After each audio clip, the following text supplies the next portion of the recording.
Pandian store சீரியலில் today எபிசோடில் நம்ம சரவணனும் பாண்டியனே இருந்துட்டு இதே ரோட்டில் தானே நம்மளுடைய கடையும் இருக்குது. யாராச்சும் ஒரே ரோட்டில் ரெண்டு மளிகை கடை திறந்தால் அவங்க பிஸ்னஸும் பாதிக்கும், நம்மளுடைய பிஸ்னஸும் பாதிக்கும்னு அவங்களுக்கு தெரியவே தெரியாத யாரடா இருக்கும் அந்த லூசு பையன் அப்படின்னு சொல்லிட்டு போய் பார்க்கலான்னு போகிறாங்க. பார்த்தா குமரவேல் வந்து வெளியே நின்று ஃபோன் பேசிக்கிட்டு இருக்காங்க. இவன் என்னடா பண்ணிகிட்டு இருக்கான் இங்கே, ஒருவேளை இதுதான் மாமாவோட கடையே இருக்குமோ அப்படின்னு சொல்லிட்டு டவுட்டில் பார்க்குறாங்க. பார்த்தா பழனிவேலு சுகன்யா குடும்பமே அங்கே நின்றுட்டுருக்கு. அதை பார்த்த உடனே நம்ம பாண்டியன் வந்து பயங்கரமாக ஷாக் ஆகுறாங்க. அதுக்கு அடுத்ததா குமர்வேல் இருந்துட்டு அவங்கள நக்கல் பண்ணுறதுக்காக வாங்க வாங்க நீங்கள் மட்டும்தான் வந்தீங்களா, வீட்டில் யாரையும் கூட்டிகிட்டு வரலையா, இதுதான் பழனிவேலு சித்தப்பா கடை ஓப்பன் பண்ணுறது இந்த இடத்துல தான் அப்படின்ற மாதிரி வந்து சொல்லிடுறாங்க. இதை கேட்டோன்னே பாண்டியன் வந்து பயங்கரமாக ஷாக் ஆகுறாங்க. அதுக்கு அடுத்ததான் வந்து பார்த்தீங்கன்னா பழனியை பார்த்த உடனே பாண்டியன் ரொம்பவே கோவப்படுறாங்க. சுகன்யா இருந்துட்டு வாங்கண்ணா வாங்க, நீங்கள் மட்டும்தான் வந்தீங்களா, வீட்டில் யாருமே வரலையான்னு, நீங்களாச்சும் வந்தீங்களே ரொம்ப சந்தோஷம், உள்ளே வாங்கண்ணே அப்படின்னு சொல்லிட்டு நம்ம சுகன்யா வந்து கூப்பிட்றாங்க. ஆனால் பாண்டியன் இருந்துட்டு சரவணனை கூட்டிகிட்டு நேராக வீட்டுக்கு கிளம்பி போகிறாங்க. இந்த பக்கம் வந்து பார்த்திங்கன்னா பாண்டியன் இருந்துட்டு ரொம்பவே கோவத்தோடு இருக்காங்க. சொம்பில் தண்ணி இருக்கான்னு சொல்லிட்டு பார்க்குறாங்க. தண்ணி இருக்கிறதுல அதுக்கு அடுத்ததாக வந்து பார்த்திங்கன்னா சொம்பை போட்டு உடைச்சிடுறாங்க. மயில் இருந்துட்டு ரொம்பவே பயந்து போய் வராங்க. போச்சு போச்சு, வீட்டில் எல்லாருக்கும் இப்போ எல்லா உண்மையும் தெரிய போகுது, மாமாவுக்கு தெரிஞ்சிருச்சு, அதனால தான் மாமா ரொம்பவே கோவத்தில் இருக்காரு, போச்சு எல்லாமே போச்சு, என் வாழ்க்கையே போச்சு அப்படின்னு சொல்லிட்டு மயில் ஒரு பக்கம் ரொம்பவே பயந்து போயிருக்காங்க. அதுக்கு அடுத்து தான் வந்து பார்த்திங்கன்னா என்னாச்சுங்க அப்படின்னு சொல்லிட்டு கேட்கவும், இந்த பக்கம் வந்து பார்த்திங்கன்னா என்ன சித்தி இவங்க எதுவுமே பேசாமல் போகிறாங்க அப்படின்னு சொல்லிட்டு கேட்கவும், ஆமாம்மா இவங்க மட்டும்தான் வாழணும், மற்றவங்க யாருமே வாழக்கூடாதுன்னு நினச்சிட்டு போகிறாங்க அப்படின்னு சொல்லிட்டு சுகன்யா இருந்துட்டு அடுத்த நிமிஷமே வெறுப்பாக காட்டி பேசுகிறாங்க. அதுக்கு அடுத்து தான் வந்து பார்த்திங்கன்னா கடை திறப்புற வேலை குத்து விளக்கெல்லாம் ஏற்ற சொல்கிறாங்க. காந்திமதியை தான் ஏற்ற சொல்கிறாங்க. ஆனால் காந்திமதி தயங்கிட்டே நின்றுட்டுருக்காங்க. நான்லாம் ஏற்றக்கூடாது, வேண்டாம்ப்பா நீங்கள் 3 பேரையும் ஏற்றுங்க அப்படின்ற மாதிரி வந்து சொல்லிடுறாங்க.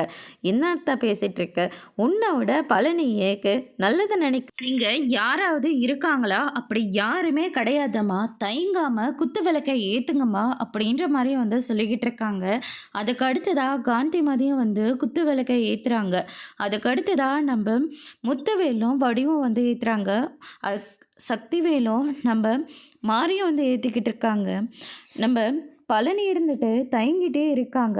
நான் போயிட்டு அக்கா வீட்டில் போய் கூட்டிகிட்டு வரேன், ஏன்னா இந்நேரத்துக்கு அவங்க இங்கே வந்திருக்கணும், ஆனால் வராமல் இருக்காங்க, அதனால் நான் போய் அக்கா வீட்டில் ஒரு வார்த்தை சொல்லிவிட்டு எல்லாரையும் கூட்டிக்கிட்டு வரேன் அப்படின்ற மாதிரி வந்து சொல்கிறாங்க. அதெல்லாம் ஒன்றும் தேவையில்ல, உங்கள் மச்சானும் உங்கள் மச்சான் பையன் சரவணனும் இங்கே வந்து பார்த்துட்டு தான் போயிருக்காங்க அப்படின்ற மாதிரி சொல்லிடுறாங்க. என்ன சொல்கிற, ஆமாம் பார்த்துக்கிட்டு எதுவுமே பேசாமல் போயிருக்காங்க அப்படின்ற மாதிரி சொன்ன உடனே பழனி வந்து ரொம்பவே ஷாக் ஆகுறாங்க. அதுக்கு அடுத்ததாக இந்த பக்கம் என்னாச்சுங்க அப்படின்னு சொல்லிட்டு கேட்கவும், உன் தம்பி என்ன காரியம் பண்ணி வச்சிருக்கான்னு தெரியுமா முதல்ல உனக்கு அப்படின்னு சொல்லிட்டு பாண்டியன் வந்து ஆரம்பிக்கிறாங்க. மயில் ஒரு பக்கம், அப்பாடா நம்மளை பற்றி கிடையாதா, இது வேற ஒரு பிரச்சனையா, நல்லபடியாக இந்த வாட்டி நாமளும் தப்பிச்சிட்டோம் அப்படின்னு சொல்லிட்டு மயில் ஒரு பக்கம் நினைக்கிறாங்க. அதுக்கு அடுத்ததாக இந்த பக்கம் வந்து பார்த்திங்கன்னா கோமதி இருந்துட்டு அவன் என்னங்க பண்ணான் அப்படின்னு சொல்லிட்டு கேட்கவும், உங்ககிட்ட சொல்லிட்டானா, கடையோட அட்ரஸை அனுப்பி விட்டுட்டானா, நம்ம எல்லாரும் போகலாமா, அவன் எங்கள் கடை திறக்கிறான்னு முதல்ல தெரிஞ்சுக்கோ, நம்ம கடை இருக்கிற அதே ரோட்டில் தான் அவனும் கடையை திறந்து வச்சுருக்கான் அப்படின்ற மாதிரி சொல்லிடுறாங்க. என்ன கடையை திறந்துட்டானா, அதுவும் நம்ம கடை இருக்கிற பக்கத்துலையா, என்னங்க சொல்கிறீங்க, ஆமாம் கூடவே இருந்து நமக்கு இவ்வளோ பெரிய துரோகத்தை பண்ணினிக்கான், நம்பிக்கை துரோகி அப்படின்னு சொல்லிட்டு பாண்டியன் வந்து சொல்லிடுறாங்க. அதுக்கு அடுத்ததாக இந்த பக்கம் நம்ம கதிர் இருந்துட்டு கண்டிப்பாக இது மாமாவுக்கு தெரிஞ்சு நடந்திருக்காது, அம்மாவோட அண்ணனுங்க தான் ஏதாச்சும் ஒன்று பண்ணி மாமாவை அந்த இடத்துக்கு கூட்டிகிட்டு போயிருக்கணும், அதனால தான் மாமாவுக்கே முதல்ல கடை எங்கே இருக்குதுன்னு தெரியாது, மாமாவை சர்ப்ரைஸாக தான் அந்த இடத்துக்கு கூட்டிகிட்டு போயிருக்கணும், இதை அவங்க திட்டம் போட்டு பண்ணதா, ஆமாண்டா திட்டம் போட்டு பண்ணதா, கூட்டு களவாணி நம்ம வீட்டிலேயே இருந்திருக்கான், ஆனால் ஒரு வார்த்தை கூட சொல்லாமல் விட்டுட்டான், கூடவே இருந்து எல்லாத்தையும் பண்ணிகிட்ருக்கான். நாம் தான் எதுவுமே தெரியாமல் விஷ பாம்புன்னு தெரியாமல் பக்கத்துலேயே வச்சுருந்துருக்குறோம். அவனுக்காக நான் என்னெல்லாம் பண்ணலான்னு நான் நினச்சிட்டு இருந்தேன் தெரியுமா? அவனுக்காக ஹால் பிடிச்சி கொடுக்கலாம், எங்கே எங்கே வியாபாரம் வச்சுக்கணும், எங்கே எங்கே வியாபாரம் வச்சுக்கக்கூடாது, எதை எங்கேருந்து எடுக்கணும், எதை எங்கே போடணும் அப்படின்னு சொல்லிட்டு எல்லாத்தையும் துள்ளி முதல் கொண்டு சொல்லலாம்னு நினச்சேன். ஆனால் இப்போ சொல்லி கொடுக்குறேன் இரு அவனுக்கு அப்படின்னு சொல்லிட்டு பாண்டியன் வந்து பயங்கர கோவத்தோடு இருக்காங்க.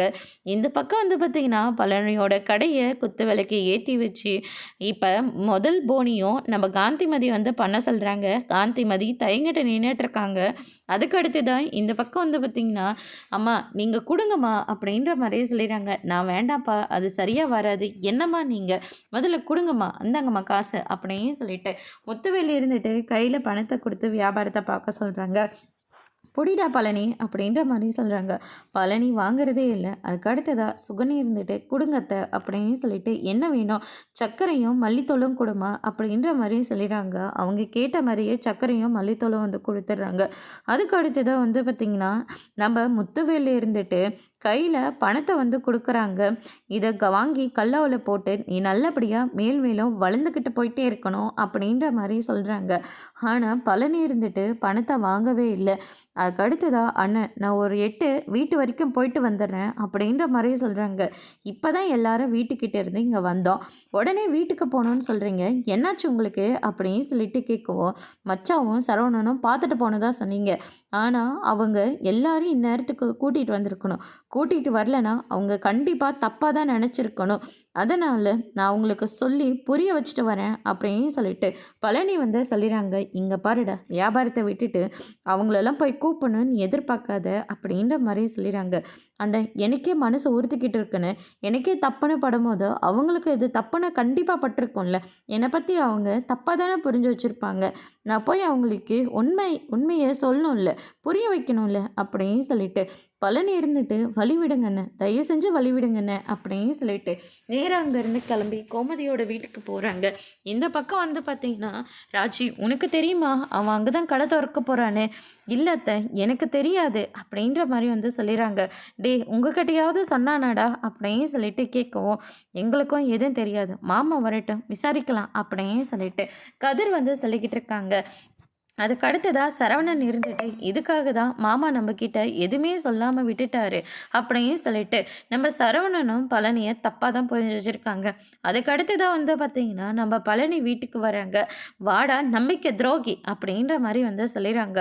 அக்கா என்னக்கா நீ போய் என்னை அப்படியெல்லாம் சொல்லிகிட்ருக்க, உன்னை நான் என் 10 பிள்ளை மாதிரி தாண்டா பார்த்தேன்.